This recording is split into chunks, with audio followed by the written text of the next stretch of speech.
And so I wanted to talk a little bit about social media and, in particular, Facebook, and about Mm, thresholds, and about what particularly is the limits and thresholds that human beings have for what our consumption or allocation of our lives to Facebook is. I saw an article on CNN that will be referenced at the end of this video about a woman named Christine Noor who, for 30 days, is basically she's put herself in a glass house, a completely glass building, and where she's eating, sleeping, drinking, everything there, and having no real physical contact with people. She's allowing herself to do video conferencing, tweeting, and I believe Facebooking. But other than that, that's all she's doing for 30 days. And she's, from what I gathered from the video, she's doing this because she feels like we already do it in our everyday lives. And she brings up a really good point as to whether or not social media is actually making us antisocial or not. You know, um, we if you take a look at the way trends are going and the way people are using Facebook, we really are starting to open our lives um, up a lot more.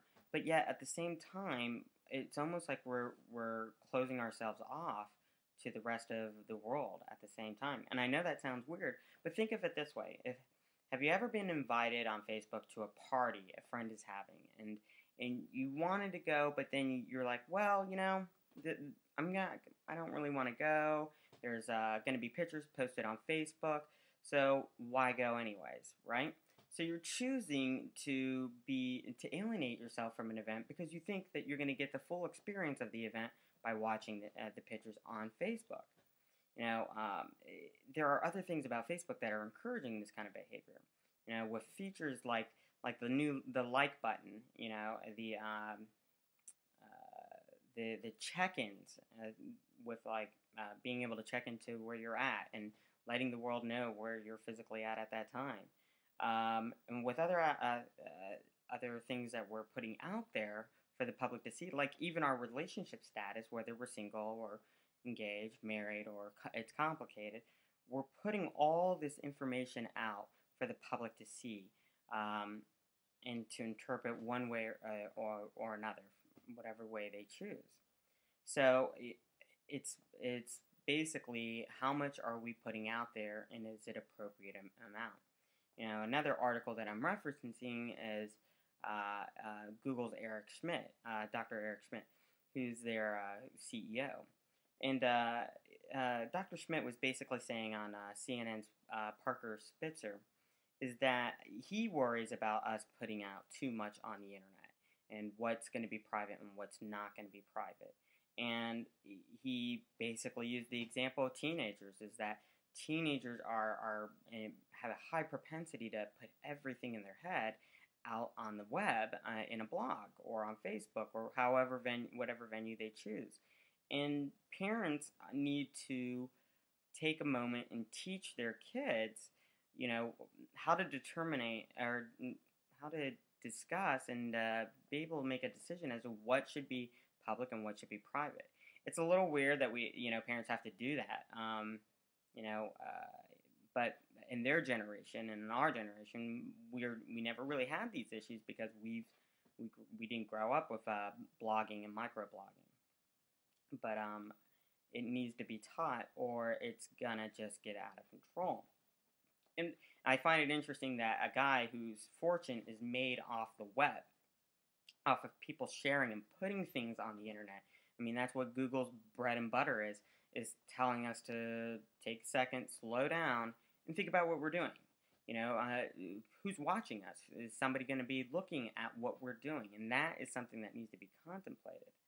Um, you know, uh, now with Facebook expanding out into the other realms of the internet, that brings up some real issues.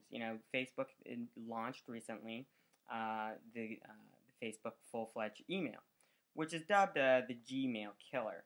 But really, is it really going to kill our time as well? As is, people, people, whether they're normal people or whether they're Facebook addicts, will spend a lot of time on Facebook, and I know I'm guilty of it. But by adding email functionality, full email functionality, in some of the features they're talking about, it's only going to encourage us to spend more of our time on Facebook.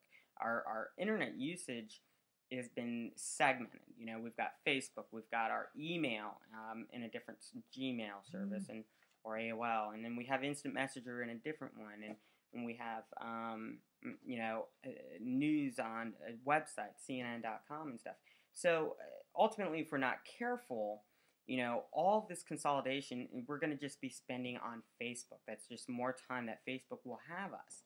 And it's not necessarily a good thing, but it's not necessarily a bad thing either. It's just a consolidated thing. But it just needs to be contemplated by by the public at whole. And it's just, we need to kind of step back and take a look at that, whether we really want to have Facebook in our lives that much. I mean, ultimately, if we're not careful, we're going to see the end of Windows and Mac, and we're just going to see Facebook. A machine just for Facebook, and Facebook does everything a PC does.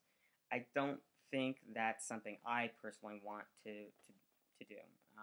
Is to live in Facebook.